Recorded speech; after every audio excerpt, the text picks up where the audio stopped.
안녕하세요. 유나이티드 읽어주는 남자 정진입니다. 오늘은 2021 시즌 프리미어리그 2라운드 크리스탈 팰리스전에 앞서 간단한 전술적인 포인트들을 짚어보도록 하겠습니다. 많은 팬들이 기다렸던 유나이티드 리그 개막이 코앞으로 다가와 있습니다. 이적 시장의 지지부진한 흐름과 늘 그렇듯 실망스러운 보드진 행보에 여러모로 지쳐가던 맨유 팬들에게는 맨단 현상이 올 정도로 차라리 경기가 그리울 시점이었기에 상당히 반가운 소식인데요. 코로나 셧다운과 구단 내 잡음으로 여러모로 초유의 사태가 닥친 만큼 선수들이 좋은 경기력으로 지친 팬들의 마음을 잘 달래주길 바랍니다. 이번 경기에서 유나이티드의 예상 포메이션은 사실 지난 시즌 후반기와 크게 다르지 않을 것입니다. 핸더슨이 임대에서 복귀하고 반더베이크가 영입되긴 했지만 그렇다고 뚜렷하게 전술을 바꿀 만한 보강이 있었던 것은 아니기에 지난 시즌 막판의 4-2-3-1 구조가 그대로 유지될 것이라고 쉽게 예상 가능합니다. 다만 몇몇 포지션에서 약간의 이슈로 인하여 선발 라인업 자체에는 소소한 변동이 있을 것으로 전망되는데요. 우선 완치가 되긴 했지만 휴식기 동안의 코로나 확진 판정을 받으며 훈련에 복귀한 지 얼마 되지 않은 포그바가 주전으로 출전하기는 아직 어려울 것이라고 예상되기에 반더베이크가 해당 위치에서 리그 데뷔전을 치르게 될 것입니다. 이에 맞물려 후방에서 경기를 풀어줄 수 있는 포그바의 부재로 인해 마티치보다는 볼 전개 옵션의 선택지가 많은 프레드가 마티치를 대신하여 출전하는 것이 나을 것입니다.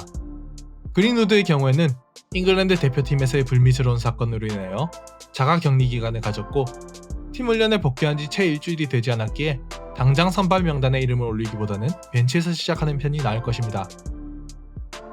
한편 팰리스는 시즌 초반부터 부상 악령이 들이닥치며 특히 패트릭 바나놀트, 게리 케일 등 주전 백포 자원이 다수 이탈하였고 주중 컵대에서 복귀하긴 했지만 마마두 사코 역시 온전한 핏이라고 보긴 어려운 상황이기에 스쿼드 구성에서 꽤나 골머리를 썩일 상황입니다. 기본적으로는 파나놀트의 자리를 타이릭 미첼이 지난 경기처럼 보충하고 마마두 사코와 스콧 데니, 게리 케일이 빠진 센터백 자리를 차지하며 기존 주전 자원인 조에로드와 비센테 과이타는 스쿼드 명단에 가장 먼저 이름을 올리는 백포 명단이 나올 것이라 예상합니다. 사코의 복귀에 따라 지난 리그 1라운드 경기에서 센터백으로 출전했던 체이쿠 쿠야테가 중원으로 들어가 메가더, 메카시 듀오와 함께 서면서 전체적으로 4-4-2와 4-3-3으로 오가는 시스템에서 중원을 보강하는 흐름이 나타날 것으로 예상합니다. 공격진 전반은 당연히 아이유, 자하, 타운젠드가 선발로 나서는 가운데 주중 리그컵 경기에서 주저했던 바추아이가 깜짝 출전할 가능성도 있다고 보입니다. 전술적인 특징을 살펴보면 팰리스는 기본적으로 매우 뚜렷한 잉글리시 스타일의 측면 지향적인 축구를 구사하는 팀입니다. 낮은 수비 라인, 두 줄 수비를 유지하면서 공을 탈취한 뒤 그것을 바로 오프사이드 라인을 물고 있는 전방의 발빠른 자원들에게 한 번에 전달하여 마무리까지 이어나가는 색채가 굉장히 뚜렷한 팀이죠. 기본적으로는 자하와 아이유를 투톱에 세우고 안드로스 타운젠드는 미드필더로 포함되긴 하나 실질적으로 공격 단계에서는 세 선수가 마치 4-3-3의 3톱처럼 움직이는 것이 특징적입니다. 공격진의 세 선수가 모두 측면 지향적인 자원이고 발이 빠르기에 풀백 근처에서 라인을 타면서 대기하다가 공이 넘어오는 것에 맞춰 대각선 침투를 가져가는 것이 일반적인 공격 흐름이죠. 또 하나 굉장히 특징적인 부분은 중앙 미드필더들이 종적으로 크게 움직임을 가져가기보다는 횡적으로 움직이는 시스템을 상당히 잘 구사한다는 것입니다. 특히 왼쪽 중앙 미드필더로 출전하는 제임스 메가더의 경우 클래식 윙어 히트맵이 아닐까 싶을 정도로 횡으로 크게 움직이면서 공간을 만들고 전방으로 공을 넘기는 것에 능숙한 모습을 보여주는데요. 실제로 사우스햄튼과의 1라운드 경기에서 오프사이드로 무산되긴 했으나 자하의 골로 이어졌던 역습은 좌우로 넓게 벌리는 중앙 미드필더들의 움직임이 어떻게 전방으로의 볼 전개에서 역할을 하는가, 그 부분이 잘 드러나는 장면이었습니다.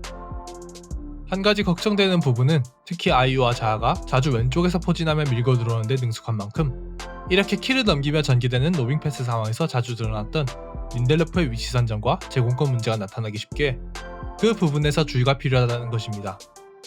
그나마 다행인 점은 지난 시즌 초반 경기마다 공중볼 낙구 지점을 잘못 잡으며 수많은 실점의 빌미가 되었던 린델로프가 다행히 시즌 후반으로 갈수록 전반기 오로쇼에 비해서는 조금씩 개선되는 모습을 보였다는 점이 있습니다. 더군다나 전 그것이 불안하다면 제공권과 리커버리 모드에서 강점 있는 스몰링을 외과의의 파트너로 기용해보는 것도 나쁘지 않을 테죠. 전술적 상성을 놓고 볼 때 상대적으로 우위에 있는 쪽은 확실히 유나이티드라고 보입니다. 측면에 발빠른 자원들을 앞세워 역습 공격을 구사하는 팰리스이기에 이 측면을 묶을 수 있다면 경기의 흐름은 손쉽게 유나이티드 쪽으로 기울 것입니다. 다행히 유나이티드는 수비적인 능력과 리커버리 속도에 있어서 리그 내 최상위권 수준인 쇼와 미사카가 있습니다. 특히 자하를 상대로 완비사카는 팰리스가 친정팀이고 서로를 잘 아는 만큼 팰리스의 핵심인 자하를 묶는 이번 경기에서 자신의 진가를 조금 더 잘 드러낼 수 있을 것입니다. 이번 경기에서 양팀의 핵심을 손꼽자면 유나이티드에서는 반더베이크를 선택할 수 있을 듯합니다. 팰리스는 압박 강도와 높이를 공세적으로 유지하는 팀이 아니고 중앙 미드필더들도 공격 상황에서 높이 올라가는 접근을 취하는 팀이 아니기에 후방 빌드업 과정에서 쇼나 프레드의 중요도는 다른 경기들에 비해서 높다고 보기는 힘들 것입니다. 대신에 낮은 위치에 두 줄 수비를 뚫어낼 옵션이 필요한데 레시포드나 제임스는 이 부분에서는 공간이 없으면 크게 힘이 떨어지는 유형이기에 이번 경기에서 뚜렷하게 활약하긴 어려울 것입니다. 그나마 연계로 밀집 수비를 뚫어낼 수 있는 마샬과 브루노에게 이것을 기대해야 하는데 이들의 선에서 마무리가 되지 못할 경우 뒤에서 밀고 들어오는 반더베이크가 침투 능력을 활용해 찬스를 만들어내는 단계까지 이어질 가능성이 높습니다.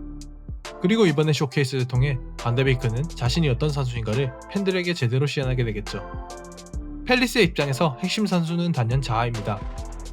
팰리스의 공격은 자하에게서 시작해서 자하에게서 끝난다고 표현할 수 있을 정도로 팰리스 공격 전체에 자하에 대한 의존도는 굉장히 높은 상황이기에 자하가 완비사카를 떨쳐내고 하프 스페이스로 진입할 수 있느냐 없느냐가 팰리스의 공격의 완성도를 가르는 핵심 키워드가 될 것입니다.